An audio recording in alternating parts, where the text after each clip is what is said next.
All right, what's up, everybody? This is KD52. You are tuned into 52 Academy. Thank you so much for joining us online. Yay! All 2 people. Okay. Wow, that's heart-touching. Anyway, you're tuned in at 52 Academy, and we just want to say thank you for tuning in. Thank you for checking us out on the MySpace, on YouTube, on the podcast. So, as it goes before, we go into the Word, and then we go into some practical teaching time. So, guys, stay tuned. God bless. Now, there's a guy named Daniel who was a teenager who grew up in Babylon. And what happened was he became a high-up kind of an official because of the abilities that he had. He had the ability to interpret dreams. And for the Babylonians, that was a real big deal. They were very superstitious, very into like New Age weirdness, basically. So what I want to read for you guys is this. It's in chapter 5. He says, "One evening, King Belshazzar gave a great banquet for 1,000 of his highest officials, and he drank wine with them. He got drunk, and he ordered his servants to bring in the gold and silver cups his father Nebuchadnezzar had taken from the temple in Jerusalem. Belshazzar wanted the cups so that he and all his wives and his officials could drink from them." Now, what's he talking about there? Basically, what happens is this. They conquered the nation of Israel. They conquered and they went into God's temple and they stole everything out of it. And so the things that were now kind of dedicated to God are now nothing more than some common utensils. It would be like, imagine getting something that fine china in somebody's house and reducing it now down to like a spork, okay? It's not a spoon, it's not a fork, it's a spork. You know what I mean? Nobody likes sporks. Nobody likes sporks. Sporks are not fun. Sporks are regular utensils. They have drained of their cool meaning. They're good for picnics, and that's about it. So basically what happened is Belshazzar, he has basically said, oh, go get those cups we found over there in Jerusalem. We want to get drunk off our wine with them. And it says, when the gold cups were brought in, everyone at the banquet drank from them, and they praised the idols that were made of gold, silver, bronze, iron, wood, and stone.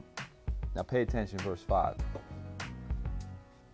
Suddenly a human hand was seen writing on the plaster wall of the palace.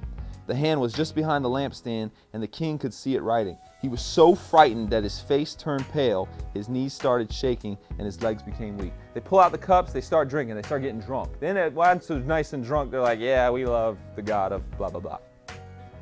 And they're giving props basically to the world. They're basically giving props to the things of this world. Out of nowhere, the first graffiti writer decides to tag up the wall.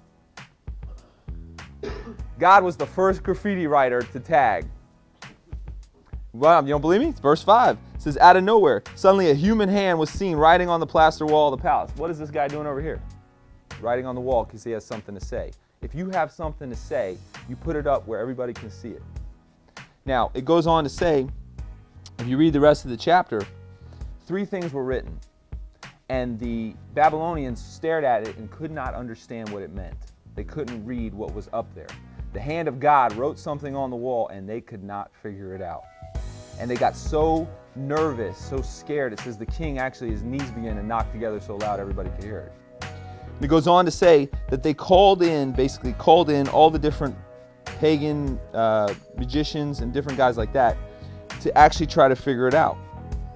But none of them could figure it out. And so in verse 13, he says, Daniel was brought in.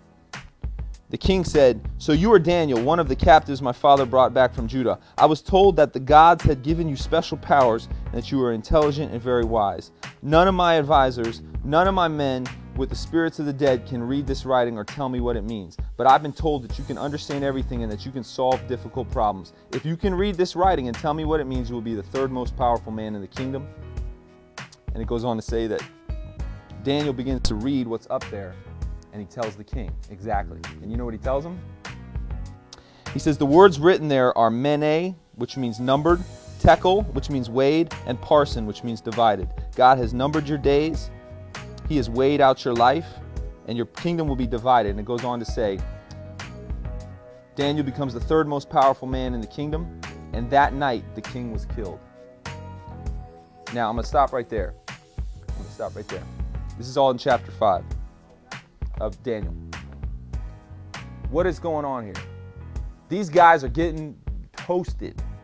They're living the hip-hop lifestyle. They are balling out of control. They have all the money, they have all the bling, they have all the alcohol, they have the weed, they have everything. Does that not sound like a typical hip-hop video? What we just described?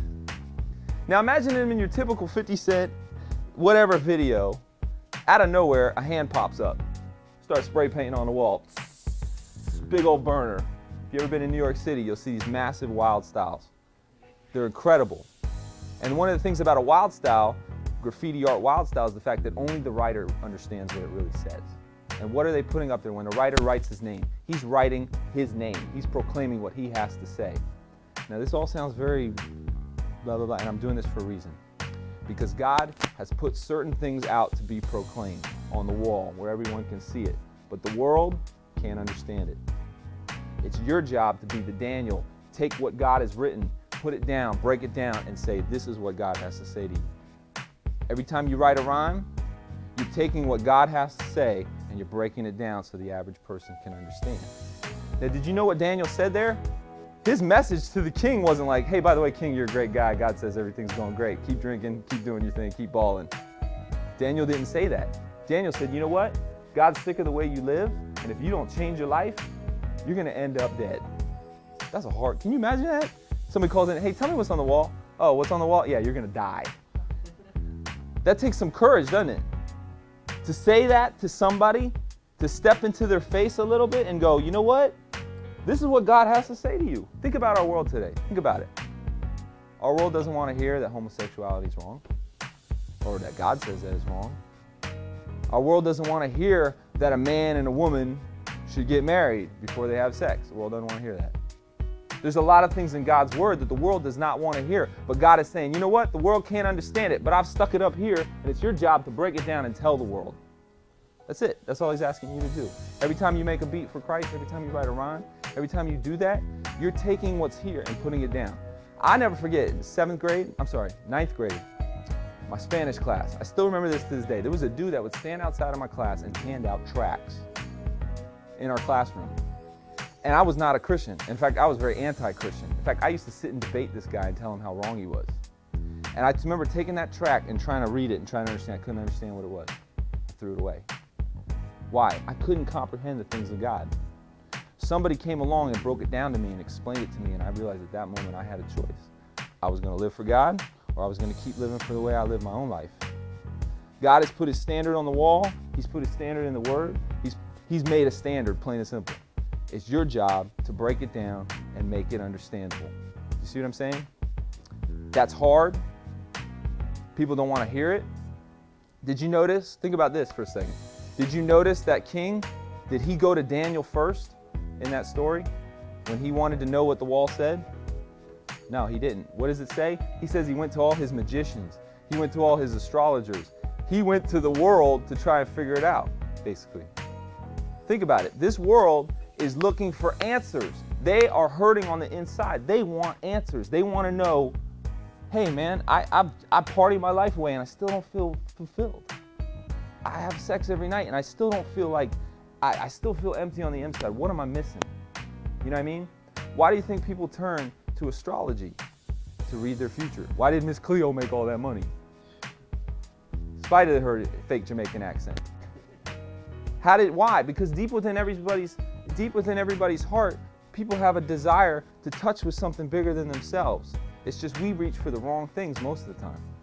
You know what I mean? I can remember 7th grade, I didn't want to go to church, I didn't want to pray, I didn't want to read a Bible, but doggone it, I love playing with that Ouija board. You know what I mean? I love playing with the Ouija board. Why? Because I wanted to sit there and figure out, does Tracy like me, yes or no? Yes, yeah! You know what I mean? Deep within each one of us, there's a desire to know something bigger. God says he put eternity in the hearts of men. But God's saying they're looking for all the wrong things, just like that king did. He tried to figure out what was on the wall and he couldn't figure it out. Your friends are trying to figure it out. They can't figure it out. This world is trying to figure it out. They can't figure it out. They're looking to you and to you and to you and going, hey, can you tell me what this means? Can you tell me the meaning of life? Can you tell me why I'm here? Can you make it make sense to me? That's what when I say the writing's on the wall. You looked at that guy, no one understood what he was saying except for that creator. God's saying, you're that guy. You got to take that and make it real, make it obvious, make it plain.